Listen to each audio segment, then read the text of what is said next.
Hello friends, कैसे हो आप सब लोग?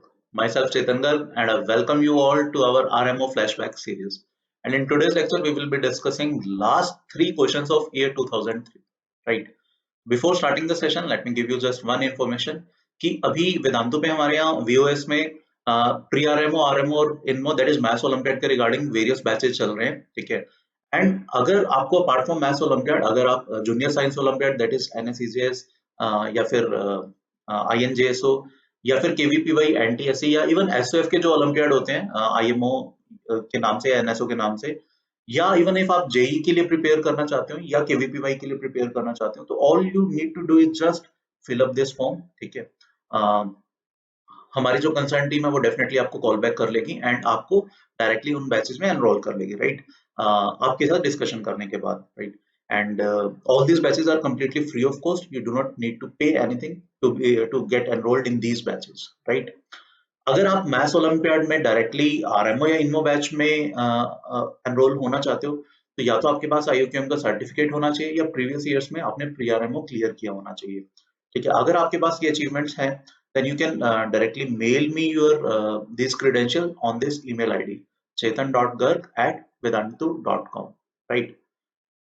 So let's start our session. है ना? This is first question. This is fifth question of geometry of year 2003. है ना? बहुत आसान सा क्वेश्चन है. काफी इजी है. जिन बच्चों ने इन रेडियस का फॉर्मूला डिराइव किया होगा, small r equals to delta by s, उनके लिए बहुत इजी रहा होगा क्योंकि बड़ा सिमिलर सा प्रूफ है. ठीक है. So let's first draw the diagram. ठीक है. क्वेश्चन कह रहा है कि let P is an interior point. Let's say this is P of triangle ABC.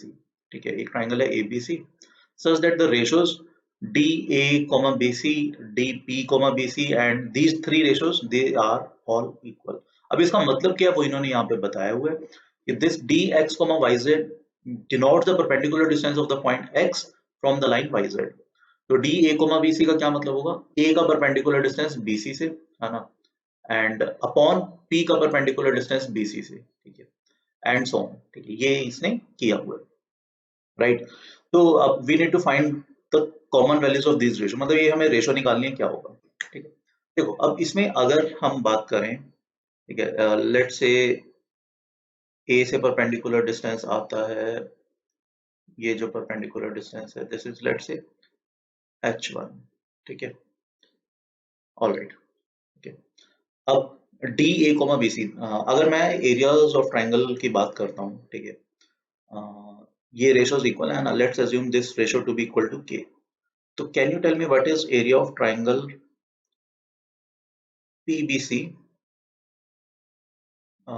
PBC upon I want to take area of triangle ABC. ठीक है. What will be this? PBC का area क्या होगा? Let's say this point is D and let's say this point is E. ठीक है. तो that will be half into base which is BC into PD. Now this will be the area of triangle PBC upon area of triangle ABC, that can be half into base which is BC into height which is H1 which is in fact AE. So as you can see, half BC gets cancelled out, but we are left with PD upon AE, and this is distance of P, perpendicular distance of P from BC, which is PD, and this thing is AE. So this is nothing but if the ratio is K, then this is 1 by K, reciprocal of this. Similarly, as you can see, area of triangle अगर हम APB ले लेते हैं, है ना, and upon हम कर देते हैं area of triangle फिर से ABC, तो by the same logic that will become P का AB से डिस्टेंस, यानी कि this thing upon P का upon C का AB से डिस्टेंस, तो that will again become 1 by K by the same logic, है ना.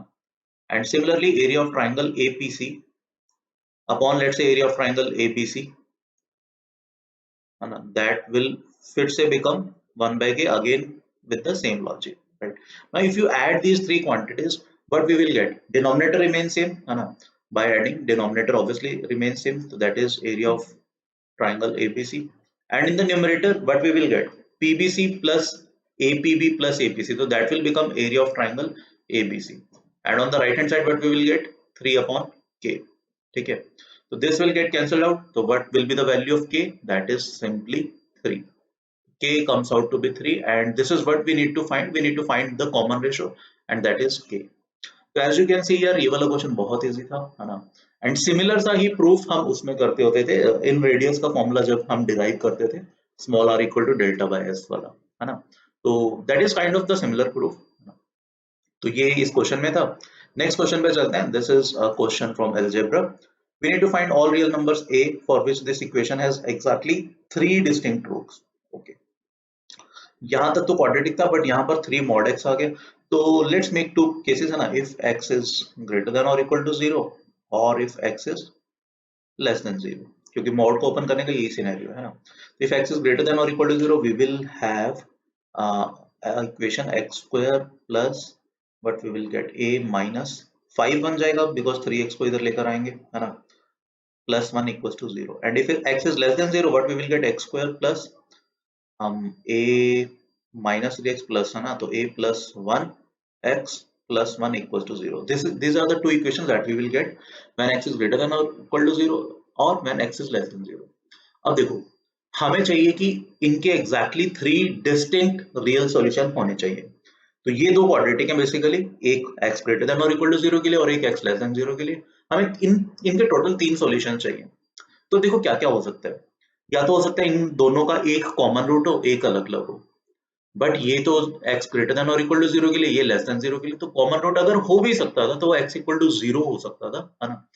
बट 0 पे क्लियरली राइट हैंड लेफ्ट, ना तो 0 x equal to 0 left equation को सेटिस्फाई करा रहा है, ना ही राइट को। तो वन कॉमन रूट वाला फंडा तो खत्म है। और क्या हो सकता है? और हो सकता है कि इस इक्वेशन का मतलब एग्जैक्टली बोथ रूट्स इक्वल हो, both roots equal, but parallelly फिर यहाँ से a की जो भी वैल्यू आएगी उस वैल्यू पर इसके दोनों रूट्स डिस्टिंक्ट होने चाहिए और वो दोनों नेगेटिव होने चाहिए, तभी तो इस इक्वेशन को सेटिस्फाई करा पाएंगे x लेस देन 0 को, है ना। तो चलो पहले ये वाली देखते हैं कि इसका दोनों रूट्स इक्वल है, तो इसका डिस्क्रिमिनेंट 0 यानी a minus 5 square that should be equal to 4, है ना। b square minus 4 is equal to 0, वहां से ये चीज आ जाती है। तो यहाँ से a का value that will become either 3 और 7, ठीक है। ये दो वैल्यूज आएंगी a की, 3 और 7। बट अब हमें चेक करना पड़ेगा इन दो वैल्यूज पर क्या इसके दोनों रूट्स नेगेटिव आते हैं। अगर आते हैं तो वेल एंड गुड, अगर नहीं आते तो we need to think of something else, है ना। अच्छा, यहाँ पर पहले ना हमें a इक्वल टू 3 और 7 के लिए ये भी चेक करना पड़ेगा कि वेदर यहाँ से x की वैल्यू पॉजिटिव आती है या नहीं, ठीक है। जैसे a इक्वल टू 3 डालते हैं तो the equation becomes x square minus 2x plus 1 equal to 0, जिससे दोनों रूट्स इक्वल आ रहे हैं, ऑब्वियसली आने तो चाहिए थे। एंड x की वैल्यू सॉरी प्लस 1 आ रही है, ठीक है। और हमें x ग्रेटर देन और इक्वल टू 0 चाहिए था, तो ये कंडीशन तो एटलीस्ट फुलफिल हो रही है। बट अगर मैं a को 7 डालता हूँ तो अपने पास आता है x square plus 2x plus 1 equal to 0। यहाँ से दोनों रूट्स माइनस वन आ रहे हैं, बट हमें x ग्रेटर देन और इक्वल टू 0 चाहिए था। तो इसका मतलब a equal to 7 rejected, a की वैल्यू 7 नहीं हो सकती, तो a की वैल्यू 3 हो सकती है। बट पैरेलली हमें ये अगेन जैसे मैंने पहले बताया कि पैरेलली ये भी चेक करना पड़ेगा कि a इक्वल टू 3 पर इस इक्वेशन के दोनों रूट्स नेगेटिव आ रहे हैं या नहीं। तो x square plus 4x plus 1 equal to 0, यहाँ से as you can see x की वैल्यू आती है minus 4 plus minus under root of 12 which is 2 root 3, right, upon 2। तो this is x equal to minus 2 plus minus under root 3 and as you can see both of these roots are negative, ठीक है, जो x less than 0 को satisfy करेगा। तो एक value तो confirm हमारे पास आ गई a इक्वल टू 3। जब लेफ्ट हैंड साइड वाले के दोनों रूट्स इक्वल हैं, वो कितने हैं 1 1, एंड राइट हैंड साइड वाले के दोनों रूट्स नेगेटिव हैं। तो इस सिनेरियो में अपने पास 3 डिस्टिंक्ट रियल रूट्स आ रहे हैं, ठीक है, व्हेन a इक्वल टू 3, ठीक है। अब दूसरा केस कंसीडर करते हैं, जब राइट हैंड साइड वाली जो चीज थी, मैं एक बार फिर से लिख देता हूँ इक्वेशन, x स्क्वायर प्लस ये बनता था a minus 5x plus 1 equal to 0। Again if x is greater than और इक्वल टू 0, उस सिनेरियो के लिए अगर x लेस देन 0 है तो इक्वेशन क्या बनती थी, x square plus a plus 1, है ना, x प्लस 1 इक्वल टू 0। अब हम देखते हैं कि इसका डिस्क्रिमिनेंट 0 है, मतलब इसके अगर इक्वल रूट्स हैं, ठीक है, और वो नेगेटिव होने चाहिए, इसका डिस्क्रिमिनेंट शुड बी 0, तो ये चीज आ जाती है। तो यहाँ से a की वैल्यू आएगी आइदर कितने कितने आती है 2 1 और माइनस 2 माइनस 3, है ना। तो अब देखते हैं व्हेन a इक्वल्स टू 1, तो इसके roots x square plus 2x plus 1 equal to 0 which is minus 1, जो कि हो सकता है because we need x less than 0। But if a is minus 3, है ना, a जब माइनस 3 होता है तो this becomes x square minus 2x plus 1 equal to 0। यहाँ से रूट्स आते हैं 1 and 1, but they are positive and we are interested in negative, है ना। बट x हमारा नेगेटिव होना चाहिए, तो वी रिजेक्ट दिस वैल्यू, तो a इक्वल टू -3 गलत हो गया, a इक्वल टू 1 हो सकता है। अब a इक्वल टू 1 के लिए what we need to check, हमें चेक करना पड़ेगा कि भाई इसके दोनों रूट्स पॉजिटिव हैं या नहीं, and this is x square minus 4x plus 1 equals to 0, and as you can see same चीज बनेगी वहां पे भी, 4 plus minus 2 root 3 upon 2, तो that is 2 plus minus under root 3, and both these roots are positive, तो a equal to 1 बिल्कुल सही है। So there will be two values, one is a equal to 3 जो हमने लास्ट सिनेरियो में निकाला था, and now other one is a equal to 1.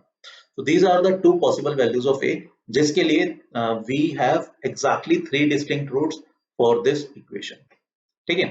तो as you can see this is a question of algebra, जो कि ठीक ठाक था, मतलब अगर जिनके क्वाड्रेटिक के कंसेप्ट सही हैं तो उनसे ये क्वेश्चन हो जाना चाहिए। Now let's proceed to the last question, जो थोड़ा सा लॉजिकल है आई विल से। ये कह रहा है कि कंसीडर दिस सेट, एक सेट है x जो फर्स्ट 10 नेचुरल नंबर्स का है, find two disjoint non empty subsets a and b। I hope disjoint का आपको मतलब पता है, जिसमें कुछ भी कॉमन एलिमेंट नहीं होता है ना, सच दैट अब तीन कंडीशन है, हमें कोई भी ऐसे दो डिसजॉइंट्स नॉन एम्प्टी सबसेट ढूंढने हैं a and b, such that a union b x के इक्वल होना चाहिए, product of a is divisible by product of b, where for any finite number, okay product of c की definition दे रहा है, basically product of a का मतलब जो हम a सेट में एलिमेंट्स डाल रहे हैं उनका product, and obviously product of b का मतलब जो b में एलिमेंट्स डाल रहे हैं वो, एंड थर्ड कंडीशन चाहिए हमें quotient product a upon product b is small as possible, ठीक है। तो सिनेरियो क्या है, हमें एक सेट A बनाना है, ठीक है, और एक हमें सेट B बनाना है, such that product of A must be divisible by product of B, है ना। और ये जो डिवीजन है, ये जितना मतलब जो भी रिजल्ट आएगा that is as small as possible, ठीक है। ऑलराइट, तो सबसे पहले अगर हम बात करें, ऑलराइट, इसमें ना देखो एक प्राइम नंबर आ रहा है 7, 7 इज अ प्राइम नंबर, है ना, जो फर्स्ट 10 नेचुरल नंबर में आएगा, जो एक ही बार आता है, एक ही बार मतलब इसका फर्दर मल्टीपल जो सेकंड मल्टीपल होता है 7 into 2 14, वो इस सबसेट में नहीं है, ठीक है। तो if product of A is divisible by product of B, तो इस 7 को यहाँ पर आना पड़ेगा, ए सेट में आना पड़ेगा, है ना, 7 को, and product of A upon product of B की अगर मैं बात करूं, है ना, इसमें अब क्या होगा, व्हाट विल हैपन, क्योंकि 7 इज सिंगल एलिमेंट है ना, 7 का मल्टीपल एक ही और वो प्रोडक्ट ए में है, तो this should be greater than और इक्वल टू 7, ठीक है। अब what we need to do, हमें ये एज स्मॉल एज पॉसिबल करना था, तो स्मॉलेस्ट वैल्यू 7 हो सकती है if we are able to achieve, है ना। तो हम कोशिश करते हैं, क्या हम 7 तक पहुंच सकते हैं वो हम देखते हैं, ठीक है। तो 7 को पहले न्यूमरेटर में होना पड़ेगा, ठीक है, and 5 and 10, these are only two possible values, these are two possible multiples of 5, है ना। तो if one is in the numerator then the other should be in the denominator, 5 into 2 कर देता हूँ such that that will get cancelled out with 10। अब I hope आपको समझ में आ रहा है, हम ये 10 नंबर्स को ऊपर और नीचे इस तरीके से अरेंज करना चाहते हैं such that वो डिवाइड होकर सिर्फ 7 बच जाए, right. Now what we are left with 3 6 9 4, right, 8 and anything else 1 तो चलो ठीक है, जहां मर्जी लगा लेना, उससे कोई फर्क नहीं पड़ेगा, राइट, ओके। तो अगर 9 ऊपर आता है तो 3 और 6 को नीचे आना पड़ेगा, बिकॉज 9 हैज 2 3s, है ना, 3 into 3, एंड वो 3 और 6 से कैंसिल आउट हो सकता है। अब 6 नीचे है तो ऊपर हमें ओके 4 और 8 चाहिए, ऑल राइट, तो परफेक्ट है, यहाँ पर 8 रख दो, यहाँ पे 4 रख दो। Now 5 into 10, 5 into 2 10, वो 10 से कैंसिल आउट हो रहा है, and this is 72, this is 72, और 1 आप जहां मर्जी रख सकते हो, ऊपर रख लो या नीचे रख लो, it will not make any difference, ठीक है। तो one such set is 1 7 already है, 8 9 10, एंड यहां पर आप रख सकते हो 2 3 4 5 6, ठीक है। This is one such possibility, और भी बहुत सारी पॉसिबिलिटीज बन जाएंगी, आप 9 और 8 को ऊपर की जगह नीचे रख लो, है ना। One more possibility is a can be 1 को भी आप नीचे कर सकते हो, तो 7 3 6 4, ए में आप ये रख सकते हो, पैरेलली बी में you can have, and okay 10 also, and parallelly B में यू कैन हैव 1 2 5 8 9, ठीक है। दीज आर द पॉसिबिलिटीज, और भी बहुत पॉसिबिलिटीज हैं, देखो 10 और 5 2 को आप इंटरचेंज कर सकते हो, 9 8 और 3 6 4 को आप इंटरचेंज कर सकते हो ऊपर नीचे, एंड 1 को भी आप ऊपर नीचे कहीं पर भी लगा सकते हो। तो there are so many possibilities, है ना। we need to find any two such disjoint subsets, so we have found this or this, so that will suffice, ठीक है। अब यहाँ पे जो इंपॉर्टेंट चीज थी, मतलब अगेन आपको ये प्रूव करना था कि जो प्रोडक्ट होगा उसकी मिनिमम वैल्यू 7 ही हो सकती है, 7 या 7 से ज्यादा होनी चाहिए। तो अगर हम 7 अचीव कर पा रहे हैं तो दैट विल बी ग्रेट, और इस सिनेरियो में हमने 7 अचीव कर लिया, राइट। चलो, तो आई होप ये क्वेश्चन अभी आपको समझ में आ गया होगा, है ना। तो that's it from today session, है ना यार। Today we have discuss these last 3 questions of year 2003, and अगर आप लोग इंटरेस्टेड हो बैचेस में, ओलंपियाड की किसी भी बैच में, तो अगेन मतलब just visit this Google form, fill up this Google form, and you will get a call from our representative. He or she will help you out in your uh, respective Olympiad batch, right? And all the batches are completely free of cost. You do not need to pay any rupees to enroll in these batches, right? So thank you. Bye bye. Take a very good care of yourself.